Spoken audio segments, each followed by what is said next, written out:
I'm with Maurice Herriot, who 48 years ago took the silver medal in the Olympics in Tokyo.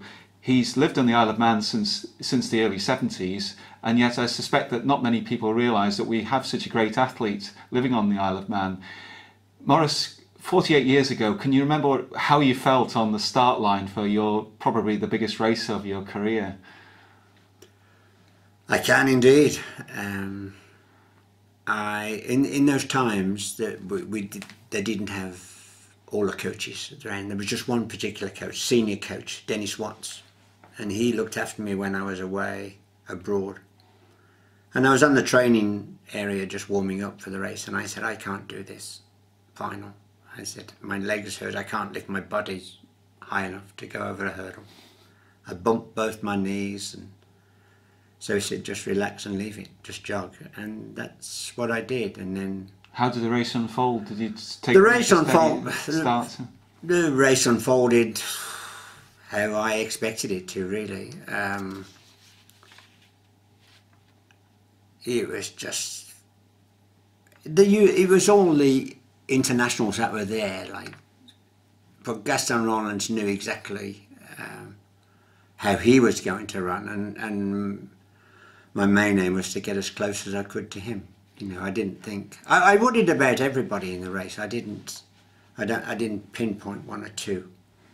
And he was the world record holder at that time, and you ran 8:32, and you were within striking distance of world record pace at that time. I never did beat Gaston Rollins of all the times I ran against him over the steeplechase. He was just an athlete beyond, who didn't get the credit he really did deserve. He got beat in the 1960 Olympics, and then from there till 1964 in Tokyo, he was only beaten once, and that was in the heat of just before the final in Tokyo. So that goes to show just how good he was. I was delighted to get to the final. I mean, I was quite concerned I had to run, well, it was a British record at the time. Yes. And also it was Olympic record. I was Olympic record holder for about 35 minutes. But, yeah. But as I took the final as you would. We had a day's rest, and then we, as you say, the training area, it was just a nightmare, jogging, warming up for the final. It was just a blur when you go into the holding pens, which they still do today, and when the cameras go behind there, I look at them and I said to my wife Marina, I said that I knew exactly how that feeling. Yeah. And then you just let out on the track, and as this old cliche really, once the gun goes, you get on with it. You know. You were virtually unbeatable in Britain. You won the 3A's title for 7 years in a row through 1961 through to 1967. Your best time, as we said before, was 8:32, and the fastest in Britain last year was 8:31. The difference was that in your day the world record was only a couple of metres ahead of you. The world record is now 7 minutes 53. How different was it for you? Did you really believe you could be the best in the world? Whereas, how do you see the current guys? Do you think some of them become the best in Britain and that's as far as they're ever going to get? I think... it's a good question. I don't know whether you can remember the late Ron Pickering. Yes, absolutely. Well, Ron Pickering... I had the pleasure of meeting him when he came to the island. Yes, I did. I spent myself and Angoma, yes. who spent the whole day with him in Douglas. And he came to me... In those days, the athletic coaches had to find another job in the winter, because once the season finishes, the British board wouldn't employ them, because there wasn't 12 months running like there is now. No. And so he came to me and said to me that it won't affect you in your day, but in the future the Kenyans and the African nations will dominate the sport of athletics. And he said, I've just had a course in Kenya, and I've just run a course for a few days, and athletes and people, ordinary Kenyans, have run 25 miles just to spend the day with me, and then run 25 miles back home and come the next day the same way.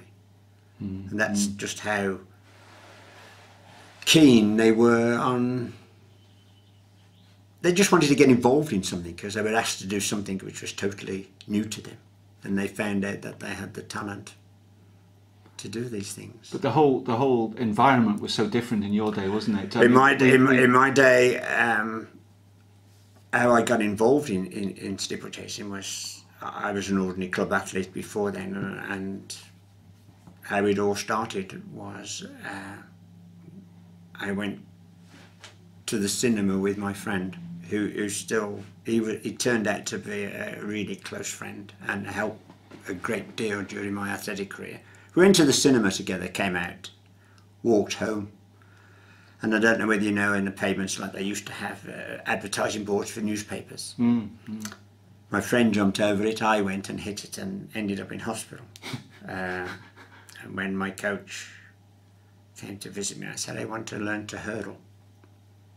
I said, I want to learn to hurdle and be a steeplechaser. And he says, right, but we must start from the beginning. I fully understood what he meant, and a lot of people don't know this, but he actually coached me and learned me to hurdle for a year without a race. And I had to learn to hurdle from, he actually started me trying to step over a hurdle of a foot and then 2 feet, and then learn to hurdle. And it was a full year before I had my first steeplechase race. And what year was that? It would be, oh my goodness, you had me again. I tracked you down as having run 8:59 in 1958. That was correct, but this was a junior one, so it would be about. Must have been just before that. It was about a year or two down from there. Yes. Or maybe 58. That was 58. It could be late 56 or right. And my first race happened to be the 3A's Junior Championships, yes, which I do remember the athlete's name. He was from Manchester. His name was John Hall. Right. And he was kind of like the known steeplechaser that's going to come good. And I knew nothing about it. I didn't take notice of people. In those days, we just turned up and raced. And I went to the race, and my coach came with me, and I won it. I won the 3A's mile steeplechase, and it was just a flash in the pan, and just John Hall just had a bad day at the office kind of thing. And the next championships, this went on for one more year, and they really didn't take a great deal of notice. I mean, they still thought that just come and he would go, but he didn't. And so my first championship 3A's, as it was then, was 58. Right. And within 6 years you were winning Olympic steeplechase. That's right, and they kind of took notice then, and I just loved it. I just loved doing it. And the scene then didn't involve big open meetings like it does now. It was all not at all. Internationals. So it was the pride of pulling on a British vest and competing in the Olympics and the Commonwealth Games. You went to the Commonwealth Games as well. You represented Britain. What were the highlights outside of the Olympics? Outside the Olympics, the highlights were, of course, the 3A's. To win the 3A's was superb. Was this still at the White City? Yes, it was. All through my career, it was. That was at the White City, and there's just a plaque there. There's just a plaque now. It's just yes. It's just just a plaque. Yes. Sad as it is, but it is just a plaque now.